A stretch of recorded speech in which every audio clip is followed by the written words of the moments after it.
మీ చుట్టూ చిన్న చిన్న మార్పులు చేసుకుంటూ కొత్త సంవత్సరం కొత్తగా ప్రారంభిస్తే ఎలా ఉంటుంది? ప్రస్తుత రోజుల్లో కొత్త ఏడాది అనగానే అది చెయ్యాలి ఇది చెయ్యాలి అని చాలా ప్లాన్లు వేసుకుంటాం. కానీ మనతో సాధ్యమయ్యే చిన్న చిన్న పనులు మాత్రం గాలి కుదిలేస్తాం. ఈ ఏడాదిలో ఖచ్చితంగా పర్యావరణం కోసం కొన్ని లక్ష్యాలను నిర్దేశించుకొని చూడండి. కాలుష్యానికి చెక్ చెప్పండి. మీ వంతుగా ఈ సమాజానికి ఏదైనా చేసి మార్పు మీరే గమనించండి. మరి ఆ చిన్న చిన్న పనులేంటో ఇప్పుడు చూద్దాం.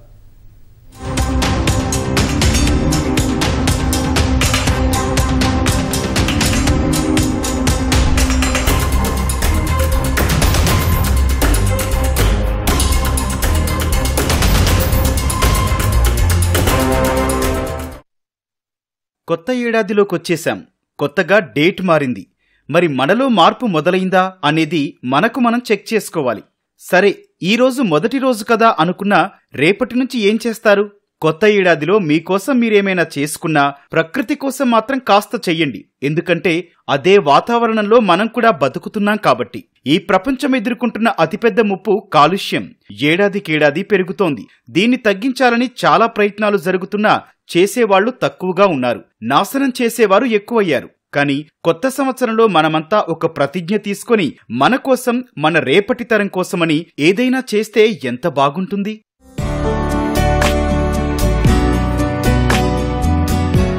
ఈ రోజుల్లో వాహనం లేనిదే ఇంటి నుంచి కాలు బయట పెట్టే పరిస్థితి లేదు. ఇలా నిత్యం రోడ్లపైకి తీసుకొచ్చే వాహనాలతో తీవ్ర కాలుష్యం ఏర్పడుతుంది.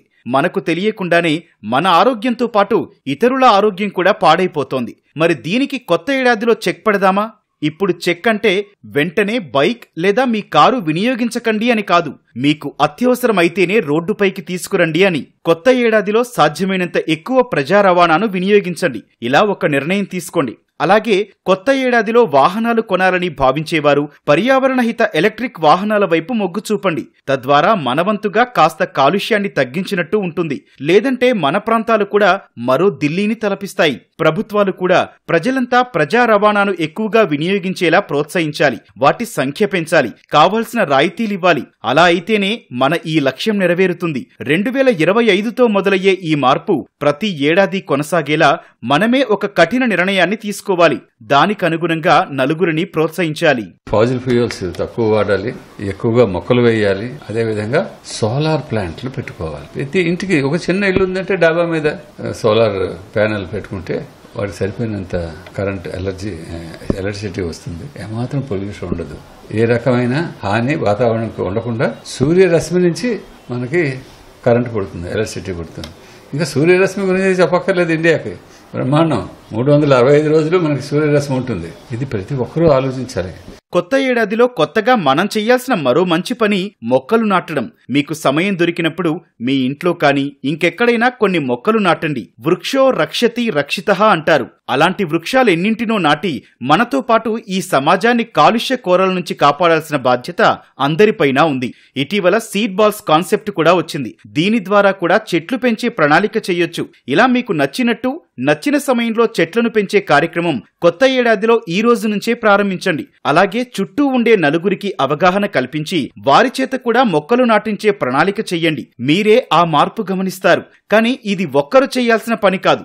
అంతా కలిసి కొత్త ఏడాదిలో కొత్తగా చేయాల్సిన పని ఇది. పచ్చని చెట్లు ప్రగతికి మెట్లు. మొక్కలు పెంచుదాం, పర్యావరణాన్ని కాపాడుదాం. ఇలాంటి నినాదాలను గోడలపై రాతలతో కాకుండా చేతలతో చేసి చూపిద్దాం. మరీ ముఖ్యంగా అవసరమైతేనే తప్ప చెట్లను నరికివేయడం ఆపేద్దాం. అలాంటి సందర్భమే వస్తే వాటిని మీ ఇంటి దగ్గరే వేరే చోటులో పెట్టే ప్రణాళిక చెయ్యండి. అప్పుడు మాత్రమే ఈ పర్యావరణం సమతుల్యంగా ఉంటుంది. మనకు కాస్త ఊపిరి దొరుకుతుంది.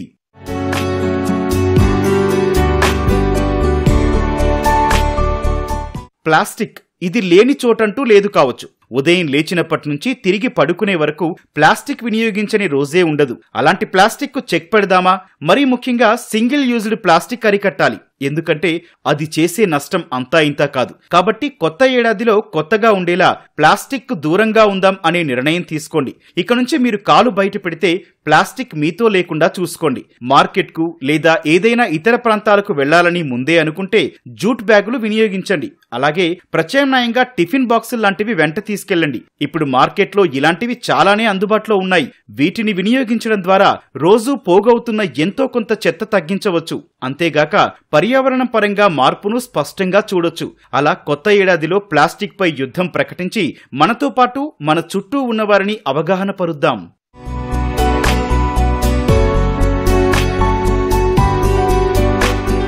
ఈ అంశాలన్నీ కొత్త ఏడాదిలోనే, ఎందుకంటే మనం కొత్త సంవత్సరం మొదటి రోజును ఒక సానుకూల దృక్పథంతో ప్రారంభిస్తాం.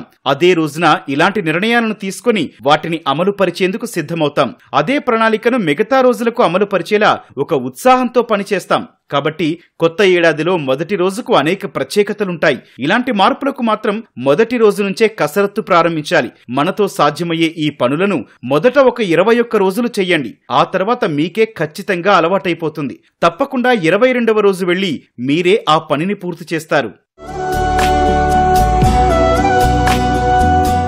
మొత్తంగా పర్యావరణం పరంగా కొత్త ఏడాదిలో ఏదైనా మంచి పని చేద్దామని మీరు అనుకుంటే ఈ మార్పులకు శ్రీకారం చుట్టండి. మీతో పాటు నలుగురికి చెయ్యమని చెప్పండి. వారితో కలిసి పని చెయ్యండి. ఈ ఏడాది పనులను వచ్చే ఏడాదిలోనూ కొనసాగించి కొత్త మార్పునకు శ్రీకారం చుట్టండి.